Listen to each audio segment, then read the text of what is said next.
So Yeah, no I problem. want to ask, what happened when the British announced that they were leaving? How did that affect your families? Okay, so 1968, I think, right? But what we remembered was a decision whether to stay or to leave. Many of our friends and neighbors, they were thinking of leaving and going to settle in UK. My father was very strong Lee Kuan Yew supporter. So he said, no, he will never leave Singapore. He felt that, his life had gotten so much better since coming to Singapore. So, and he said he will stay put. While many of them actually were trying to persuade us to leave, there would be better opportunities in UK. And so they left to migrate to UK. And they were offered, I think, citizenship there. The rest, I think, started moving out of the naval base. And soon we also moved out of the naval base. It was much cheaper to stay in the base, but once the British left, there was not much choice that we had to move out also. Did you lose some of your friends? For me, because I was in RI at that time, so a lot of my friends were from school. But yeah, I think Alfred, we were very close friends, and then we moved. After that, we lost touch a bit, for a while. And then I think we made attempts to get in touch. I think Archie, probably for you, it was a change as well, right? Yeah. For me, my mom was when my dad died in 1967. The British gave my mom a job, but my mom didn't have a full certificate and she didn't have citizenship. But British gave her a job because she could read and write English. Then when the British pulled out, we were affected in the sense that the Singapore government didn't give her a job to carry on. So we had to leave the housing, the hospital quarters, but we were lucky enough to get a nice semi-D house in Chong Pang area. But we were already on the widows and children's support scheme from the British government, but it wasn't enough. You're going to pay more rent outside. So she actually had to go and work in a factory in Jurong. So in that way, we were affected money-wise. Plus, she had to work longer hours and take the bus and come back. Not so easy as it was in Naval Base. So we just managed and grew up, and I managed to finish my O levels and did my A levels, and then after that I had to come out to work. But I still had my younger brother and sister who were studying and going through school. We've got a lot of things. Yeah, and my mom actually was asked to go to Britain. Means, they gave them the British citizenship or something. But she said if she goes there, she'll be alone. And with 3 small kids, 3 teenagers, well, how is she going to manage? So she decided to stay back in Singapore.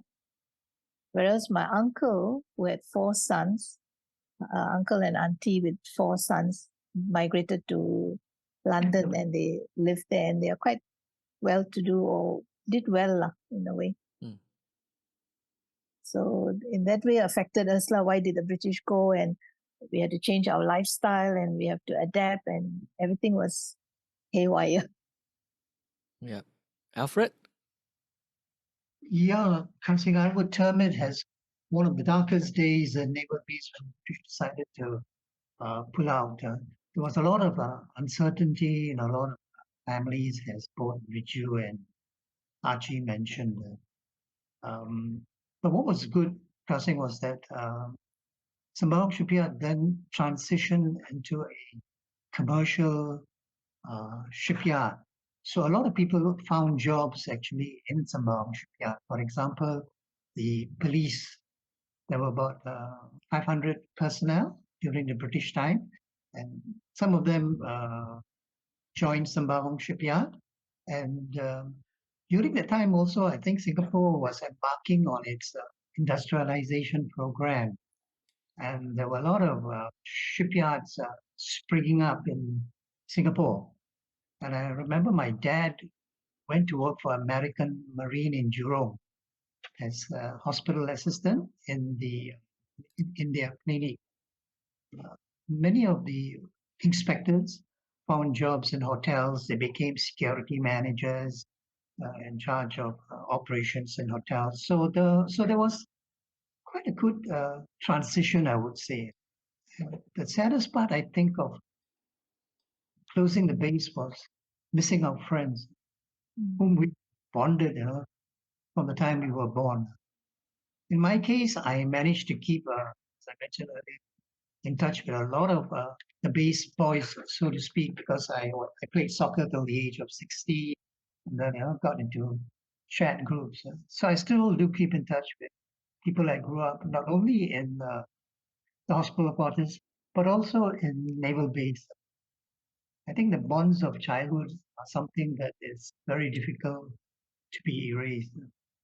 Yeah, people like Archie, people like Viju, your brothers, their sisters.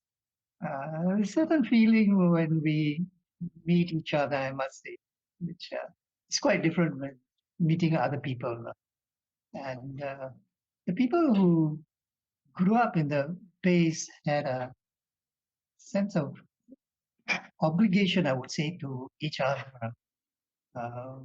If you say you were from the base, they would always give you a special treatment, so to speak.